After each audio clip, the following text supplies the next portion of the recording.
Doctor Víctor Muñoz, bienvenido a Pereira nuevamente.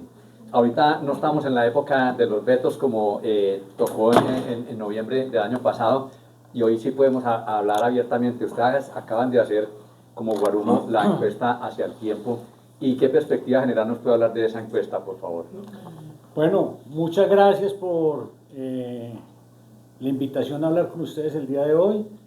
Lo primero es que sí, efectivamente en el mes de noviembre, cuando fue la última vez que hablábamos, no podíamos hablar de encuestas porque en ese momento la ley de encuestas decía, o por lo menos hasta ese momento se estaba empezando a levantar el veto que estableció la nueva ley. Sin embargo, en ese momento teníamos cerca de 100 candidatos y recuerdo que hablábamos mucho que tocaba esperar a que eso decantara.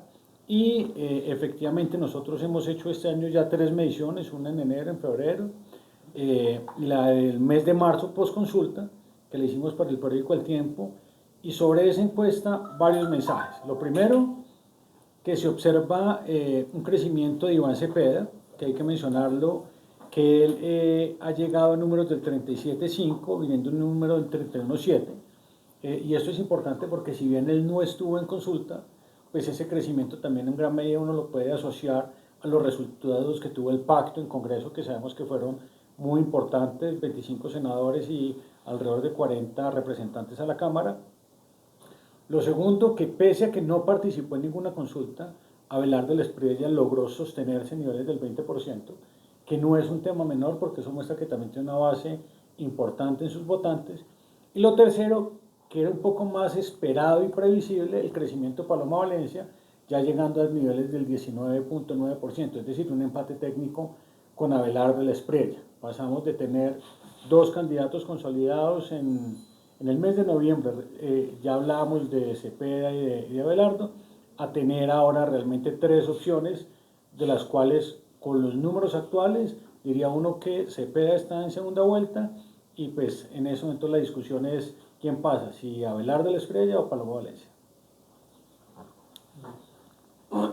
Doctor Víctor, ¿cómo ven ustedes la estrategia que está utilizando actualmente el doctor Cepeda, quien prácticamente ha guardado silencio, se abstiene de participar en actividades como debates, y prácticamente que el jefe de debate de él y todo lo que se mueve es lo que dice el presidente Petro?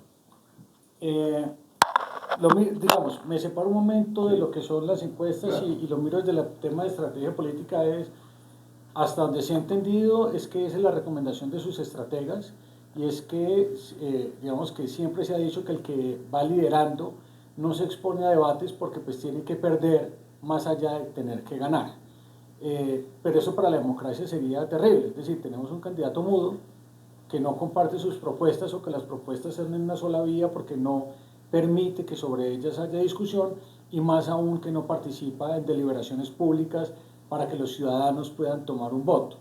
Que la estrategia le está funcionando es, hasta el momento sí, pero hay que ver si en algún momento, no entrando a debate, si la cosa le cambia, y qué pasaría si son los otros candidatos los que ya deciden no debatir con él.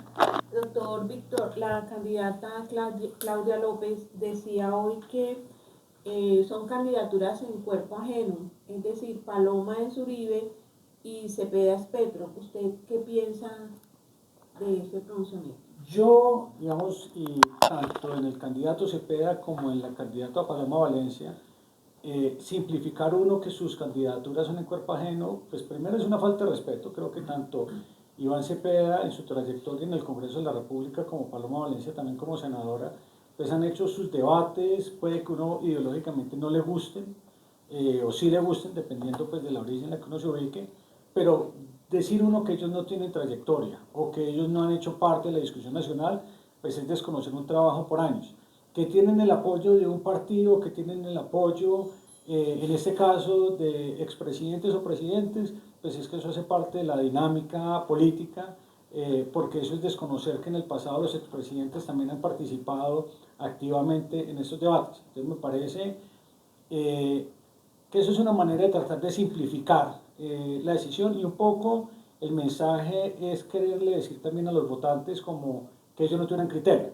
Digamos que esas son las interpretaciones de la candidata Claudia López, pero pues creo que en ese caso le falta el respeto a los candidatos. Doctor Víctor, se ha dicho pues que el candidato digamos, de Cepeda quiere llegar en primera vuelta, como lo están diciendo todos, pero según las tendencias podría irse a una segunda vuelta dadas las cifras que tienen los otros dos candidatos y si divididos pueden llegar o le dan más margen de ganar al candidato Cepeda. Si uno toma en cuenta solo los votos de Abelardo Estrella y Paloma Valencia suman un 40%.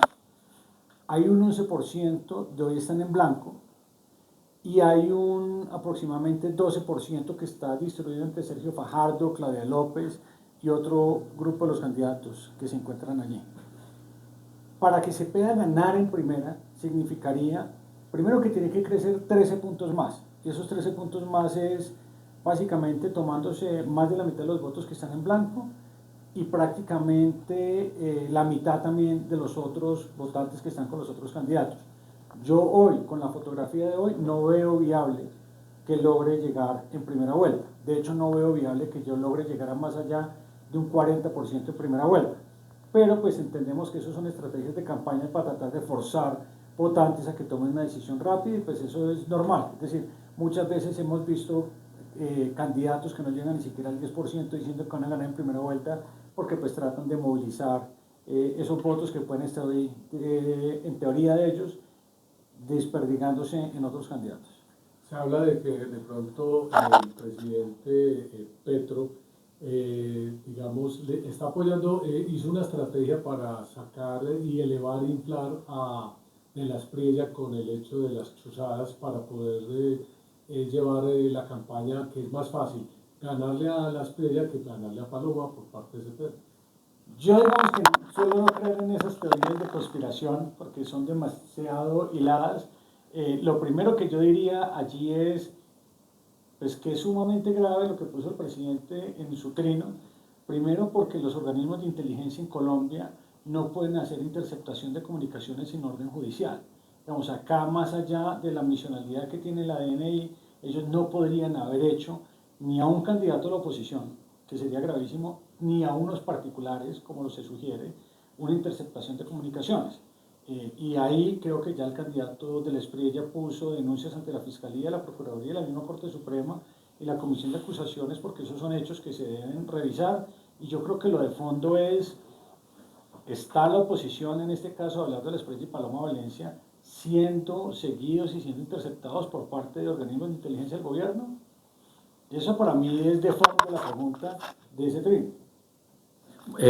Doctor Muñoz, hoy en la noticia es el tema de la Dirección Nacional de Inteligencia, del exdirector Lemus, y todo eso que está pasando que tiene consternada a Colombia con la corrupción. ¿Eso puede afectar a Cepeda? Hemos visto en los últimos meses que han salido muchos escándalos de corrupción del gobierno, pero hasta el momento eso no han impactado la candidatura de Iván Cepeda. Algunos analistas dicen que a veces esos escándalos que hacen que se hable más del gobierno lo que genera es más interacciones digitales y que antes que perjudicar terminan beneficiando. Yo tampoco creo que esté beneficiando, pero hoy, salvo que se muestre que el candidato actual tiene alguna injerencia en alguno de esos temas, no veo el por qué le vaya a afectar su campaña. Doctor, digamos, primero hablando del tema de primera vuelta, el mes de abril es un mes crucial, porque en el mes de abril, digamos que finalizando la última semana del mes de abril, vamos a saber varias cosas. La primera, si el crecimiento de Paloma en el mes de marzo estuvo asociado a la consulta y si ese crecimiento se mantiene, porque si el crecimiento se mantiene debería pasar al candidato Abelardo. Si el crecimiento no se mantiene, en este caso sería el candidato Abelardo el que estaría por encima de ella. Entonces, que eso parece bastante obvio, pero el mensaje es finalizando el mes de abril, ya vamos a saber si las tendencias cambiaron o si las tendencias se mantuvieron. Y con esa imagen, un poco lo que suele suceder en mayo, es que la gente se empieza a acomodar frente al que más chance tiene para ir a segunda vuelta. ¿Qué pasa ahí? Que se siguen en empate técnico, pues obviamente el tema será mucho más movido, porque ahí será el tema de presencias, en particular en la costa Caribe, que es donde hoy los dos candidatos necesitan crecer sus campañas, que es donde Cepeda es mucho más fuerte y donde ellos todavía tienen espacio para crecer. Lo segundo, si hay un grupo de indecisos importante, estamos hablando como el 11% de lo que muestran las encuestas, o en blanco en primera vuelta, y sí, de ese 11% usualmente lo que debería pasar es que un 9% tiene que tomar partido o toma partido, y solamente un 2% termina votando en blanco. O sea que hay 9 puntos que son los que van a definir cuál de los candidatos va a segunda vuelta.